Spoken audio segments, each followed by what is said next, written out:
थूक दूं इस पंक्ति पर जो कहती है मजहब नहीं सिखाता आपस में बैर रखना। पॉइंट ब्लैंक रेंज से गोली खाए।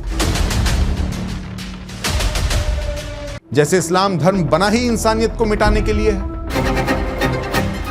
इस्लाम को ना मानने वालों को कत्ल कर दो।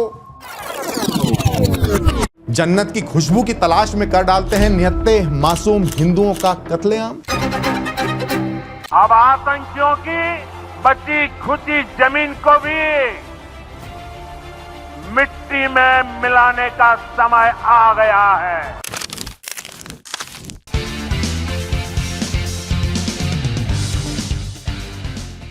मजहब नहीं सिखाता आपस में बैर रखना। बट सीरियसली, क्या वाकई ऐसा है? क्या सभी ऐसा सोचते हैं? क्या हर धर्म के बाशिंदे यही मानकर और यही अपनाकर जिंदगी जीते हैं? एक दूसरे के धर्म का सम्मान करते हैं? अच्छा चलिए आप बताइए, आपको क्या लगता है? मैं अगर अपनी खुद की बात करूं तो मुझे अब ऐसा बिल्कुल नहीं लगता। एक जमाने में मैं भी गंगा जमुनी तहजीब में यकीन किया करता था। मेरे खुद के घर में रोजा इफ्तार की दावतें हुआ करती थी। लेकिन अब जब मैं देखता हूं कि निहत्थे बेकसूरों को उनका धर्म पूछकर उनकी पैंट उतरवाकर मारा जा रहा है, कत्लेआम किया जा रहा है, तो मेरा मन करता है लात मार दूं इस गंगा जमुनी तहजीब पर, थूक दूं इस पंक्ति पर जो कहती है मजहब नहीं सिखाता आपस में बैर रखना। क्या भारत में सिर्फ हिंदुओं से ही अपेक्षा की जाएगी कि वो ताउम्र सेकुलरिज्म का घंटा बजाते रहें? हिंदू सबसे ज्यादा काम करे, हिंदू सबसे ज्यादा टैक्स भरे, हिंदू सरहद पर लड़े, हिंदू देश के लिए शहादत दे और हिंदू ही निहत्था अपनी पत्नी, मां और बच्चे के सामने पॉइंट ब्लैंक रेंज से गोली खाए? और फिर हिंदू गंगा जमुनी तहजीब की बात करे, हिंदू एकता की बात करे, हिंदू सेकुलरिज्म की बात करे? क्यों? क्या सारी मॉरल रिस्पॉन्सिबिलिटी हिंदुओं की है? क्या भारत में हिंदू परिवार में जन्म लेना गुनाह है? आज मैं उस पर बात नहीं करूंगा कि क्या हुआ, कैसे हुआ, कहां से घुसे, कैसे घुसे। ये सब बातें आप सबको पता हैं। अपना और आपका समय मैं बिल्कुल खराब नहीं करूंगा। नमस्ते, जय श्री राम। मेरा नाम शगुन त्यागी है और मैं एक हिंदू हूं। ना मेरा खतना हुआ है, ना ही मुझे कलमा पढ़ना आता है। लेकिन क्या ये दो चीजें ही मुझे मेरे देश में जीने का अधिकार देती हैं कि मैं अपना खतना कराऊं और कलमे पढ़ना सीखूं? इसी के बाद मैं कहीं भी बेफिक्र घूम सकता हूं अपने परिवार के साथ, अपने बच्चों के साथ? क्या घर से निकलने से पहले मेरे मन में दहशत होनी चाहिए कि जा तो रहा हूं लेकिन जिंदा वापस आऊंगा या नहीं?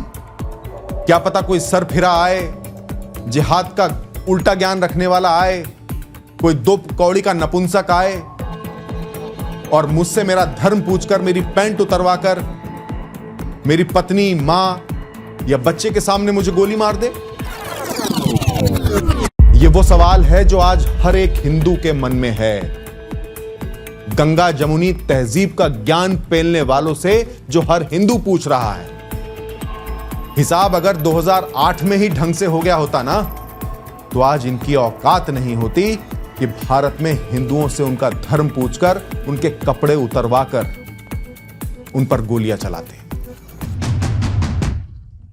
अगर 2008 में ही मुसलमानों के वोट बैंक का लालच रखने वाली सरकार ना होती और कसाब जैसे आतंकवादी को लगभग 4 सालों तक बिरयानी ना खिलाई गई होती, तो आज इस दो कौड़ी के भिखारी मुल्क पाकिस्तान की औकात नहीं होती कि वो उल्टा इस्लाम पढ़ाकर कुछ सरफिरों से एक निशंस हिंदू हत्याकांड को अंजाम दिलवाए। इस भिखारी अनपढ़ जाहिल मुल्क को अगर 2008 में ही ढंग से सबक सिखा दिया गया होता, कायदे से सबक सिखा दिया गया होता, तो आज इसकी औकात नहीं होती कि यह देश के प्रधानमंत्री को खुला चैलेंज करके जाता, लेकिन ऐसा नहीं हुआ। हमारे यहां तो हमें हमेशा यही पाठ पढ़ाया जाता रहा कि भैया आतंकवादियों की कोई जाति नहीं होती, कोई धर्म नहीं होता। लेकिन पहलगाम में हिंदुओं पर कायराना हमले के बाद तो यह साबित हो गया है कि आतंक और आतंकवाद की जाति होती है और वो मुसलमान होते हैं, जो हिंदुओं की पैंट उतरवा कर चेक करते हैं कि खतना हुआ या नहीं हुआ, कलमा पढ़ना आता है या नहीं आता, और फिर उन्हें पॉइंट ब्लैंक से गोली मार देते हैं। चलिए माना मजहब नहीं सिखाता आपस में बैर रखना, लेकिन यहां तो इस्लाम सिखा रहा है आपस में बैर रखना। इस्लाम का दर्स पढ़ाने वाले जिहाद का जो मतलब इन दो कौड़ी के भिखारियों को समझा रहे हैं, उनके हिसाब से तो लगता है जैसे इस्लाम धर्म बना ही इंसानियत को मिटाने के लिए है। शायद उन्हें यह बताया ही नहीं जा रहा कि इंसान अशरफुल मखलूक है, यानी खुदा के द्वारा की गई सर्वश्रेष्ठ कारीगरी है, जिसे बनाने के बाद खुदा ने फरिश्तों को सजदे करने का हुक्म दिया था। उन्हें यह बताया ही नहीं जा रहा कि जहन्नुम की आग से बचने के लिए खुदा ने तौबा बनाई, यानी जन्नत में जाने के लिए अगर अपने गुनाहों की सच्चे दिल से तौबा की जाए तो भी जन्नत के रास्ते उसके लिए खुल जाते हैं। बल्कि यहां यह बताया जा रहा है, यह पढ़ाया जा रहा है कि जो इस्लाम को ना माने वो काफिर। इस्लाम खतरे में है, जिन खतरे में है। इस्लाम को ना मानने वालों को कत्ल कर दो, और ऐसा करते हुए मर गए तो शहीद कहलाओगे और जीत गए तो गाजी कहलाओगे। बस चार जाहिल इनकी बातों में आ जाते हैं, जन्नत की खुशबू की तलाश में कर डालते हैं निहत्ते मासूम हिंदुओं का कत्लेआम। लेकिन कब तक ये धैर्यवान धर्म को मानने वाले इस तरह निहत्थे मरते रहेंगे? कब तक शादी की मेहंदी का रंग फीका पड़ने से पहले ही हिंदुओं की महिलाएं अपने लिबास का रंग बदलती रहेंगी? और आज मैं कहीं देख रहा था, जो लोग पहलगाम में मौत के घाट उतारे गए उनमें शायद एक मुसलमान भी था। उसका कहीं महिमा मंडन किया जा रहा था। कहा जा रहा था कि अगर एक हमले से पूरी कौम बदनाम हो रही है, पूरी कौम को बदनाम किया जा रहा है, तो फिर यह भी बताया जाना चाहिए कि पहलगाम में एक मुसलमान भी आतंकियों के हमले में मारा गया। एक हमला? मैं पूछता हूं, एक हमला? वैष्णो देवी में कभी बम ब्लास्ट होता है, वैष्णो देवी जा रही कभी बस पर हमला होता है। 26/11 का हमला भूल गया क्या यह देश? एक हमला? एक मुसलमान ने अगर अपनी जान गंवा दी तो उसके लिए क्या पूरे के पूरे धर्म को या समाज को आप क्लीन चिट दे देंगे? क्या पूरी कौम को शांति दूत कहना शुरू कर देंगे? क्या यह सच नहीं कि लोगों की पैंट उतरवाकर उनका लिंग चेक किया गया कि वो आगे से कटा है या नहीं? क्या यह सच नहीं कि लोगों से कलमा पढ़वाने के लिए कहा गया और ना पढ़ने पर उन्हें गोलियों से भून दिया गया? क्या यह सच नहीं है? दरअसल हिंदू धर्म को जितना खतरा इन पाकिस्तानी जिहादियों से है या मुसलमानों से है, उससे कहीं ज्यादा खतरा हमारे ही धर्म के इन जयचंदों से है, जो सेलेक्टिव सोच रखते हैं। आज पूरा देश टकटकी लगाए देश के पीएम नरेंद्र मोदी की तरफ देख रहा है। देश चाहता है कि इंसाफ हो और कम से कम आने वाले 100 सालों तक इस तरीके की घटना को दोहराने की कोई सोच भी ना सके। आज देश पूछ रहा है कि क्या फायदा हमारे हजारों लाखों करोड़ के रक्षा बजट का? क्या फायदा हमारी देश की रक्षा प्रणाली का? क्या फायदा देश के पास मौजूद एक से एक बेहतरीन लड़ाकू विमानों का? क्या फायदा देश की शक्तिशाली और विशाल सेना का? क्या सिर्फ देश अपने पीएम के मुंह से यही सुनता रहेगा कि आतंकियों की बची हुई जमीन को भी मिट्टी में मिला देंगे? अब आतंकियों की बची खुची जमीन को भी मिट्टी में मिलाने का समय आ गया है। सर, देश चाहता है कि इस बार ऐसा एक्शन हो जिससे ये भिखारी 2 कौड़ी का मुल्क थर-थर कांपे। सिर्फ पानी बंद करने से, पाकिस्तानियों का वीजा रद्द करने से देश के कलेजे को इस बार ठंडक नहीं मिलने वाली। देश आज खून के बदले खून का हिसाब चाहता है। देश आज गोली के बदले गोली का हिसाब चाहता है।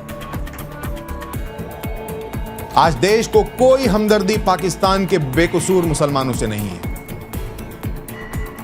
क्योंकि कोई माने या ना माने, इन बेकसूरों से हमदर्दी रखने वाली सोच का ही नतीजा है कि कभी वो बेखौफ हमारे जवानों के सर काट कर ले जाते हैं, तो कभी हिंदुओं के साथ इस तरीके के नरसंहार करते हैं, कभी हमारे जवानों से भरी बस को उड़ा देंगे, कभी चुपचाप रात में आएंगे, हमारे जवानों के आर्मी कैंप में घुसकर हमले कर देते हैं, कभी उनके सर काट कर ले जाते हैं। यह सब कुछ इसी सोच का नतीजा है। अगर बड़ा एक्शन हुआ तो उस भिखारी मुल्क के निर्दोष लोग भी मारे जाएंगे। लेकिन वो मुल्क ऐसा नहीं सोचता, बिल्कुल नहीं सोचता। वो अपनी धरती पर जिन लोगों को उल्टा इस्लाम और उल्टा जिहाद पढ़ाता है, वो इस सोच को जन्म देता है कि जब तक जिस्म में जान है तब तक बेकसूरों निहत्तों को मारते रहो। वो ये सिखाता है कि इस्लाम को ना मानने वाला हर व्यक्ति काफिर है, और उसी का नतीजा है 4 सरफरे जाहिल गंवार सरहद पार करके भारत में घुसते हैं और निहत्ते हिंदुओं का कत्लेआम करके चले जाते हैं। और मैं भारत की मेन स्ट्रीम मीडिया से भी रिक्वेस्ट करना चाहूंगा कि प्लीज चीजों को बहुत बढ़ा चढ़ाकर मत बताइए। इस बार यह देश पानी बंद करने से, वीजा रद्द करने से या किसी आतंकी का घर ब्लास्ट कर देने से संतुष्ट नहीं होगा, क्योंकि देश के पीएम ने कहा था कि मैं इस देश का चौकीदार हूं और यह देश नहीं झुकने दूंगा और यह देश नहीं मिटने दूंगा। तो इसलिए इस बार देश वाकई 56 इंच की छाती, 56 इंच के सीने को देखना चाहता है। इस बार यह देश लाखों करोड़ के रक्षा उपकरणों का इस्तेमाल देखना चाहता है। इस बार देश चाहता है कि इजराइल की तरह हमास से बदला लिया जाए। सिर्फ महिमा मंडन से इस बार यह देश संतुष्ट नहीं होगा, क्योंकि अगर इस बार मिट्टी में मिलाए जाने का दावा हवा हवाई निकला और कोई बड़ा एक्शन नहीं हुआ, तो याद रखिएगा, इस तरह के हमले आज कश्मीर में हुए हैं, पहलगाम में हुए हैं, कल देश के किसी भी कोने में होंगे। कोई भी कभी भी आपसे आपका धर्म पूछेगा, पैंट उतरवाएगा और फिर गोलियों से भून देगा। याद रखिएगा इस बात। हालांकि पाकिस्तान की हालत तो पतली है, वो कभी चाइना के पैरों में गिर रहा है, कभी अरब के सामने गिड़गिड़ा रहा है, लेकिन इस बार उसकी कोई भी मुल्क मदद नहीं कर पाएगा। और पीएम सर, जब हम देख पा रहे हैं कि आपको दुनिया के बड़े और ताकतवर देशों का समर्थन मिल रहा है, विपक्ष भी आपके साथ है, तो फिर एक्शन में इतनी देरी क्यों हो रही है? हालांकि हम यह भी समझते हैं कि इस तरीके का कोई भी एक्शन लेने से पहले बहुत सारी तैयारियां करनी पड़ती हैं। दुश्मन देश में अपने उच्चायोग को, हाई कमीशन के अधिकारियों को सुरक्षित करना होता है, अपने नागरिकों को सुरक्षित करना होता है, लेकिन अब देश की जनता सब्र नहीं रख पा रही है, क्योंकि हिंदुओं ने खासकर आपको तीसरी बार चुनकर देश की संसद में भेजा है, देश की कमान सौंपी है। और जो भी लोग मुझे इस वक्त देख रहे हैं, आप सबसे एक रिक्वेस्ट करूंगा, भाई कश्मीर जाना बंद कर दीजिए, क्योंकि कश्मीर आतंक की पनाहगार है। वहां के लोग सिनेमा हॉल खोले जाने से, इंटरनेट सेवा बहाल किए जाने से नहीं बदलेंगे। मैं ये नहीं कहता कि सारे कश्मीरी और कश्मीरियत एक जैसी है, लेकिन 99% इसी सोच की है। इसलिए उन 99% का एक ही इलाज है, बॉयकॉट। आप वहां जाएंगे नहीं तो उनका रोजगार नहीं चलेगा। फिर देखिएगा कितना पाकिस्तान इन लोगों के लिए राशन भेजता है, और पाकिस्तान किसी के लिए क्या राशन भेजेगा? वो अपने खुद के आटा दाल चावल के लिए तो बाहर से भीख मांगता फिरता। वो कश्मीरियों का पेट कहां से भरेगा? और जब हालात ऐसे होंगे तो शायद उन लोगों की जो कश्मीर में आतंकवादियों को पनाह देते हैं थोड़ी अकल ठिकाने आ जाए। वैसे भी भारत में घूमने के लिए बहुत सारे स्थान हैं जहां शांति भी है, खूबसूरती भी है, और जहां के लोग आपको यह नहीं कहेंगे कि तुम इंडिया से आया है। जी हां, तुम इंडिया से आया है। यह भी कश्मीरियत का ही एक बड़ा ही खौफनाक सच है। अपना बहुत ख्याल रखिएगा, सुरक्षित रहिएगा और अपनी मस्ती में मस्त रहिएगा। बाकी अगर आपने अब तक मेरा चैनल सब्सक्राइब नहीं किया है तो प्लीज इसे सब्सक्राइब जरूर करिएगा। नमस्ते।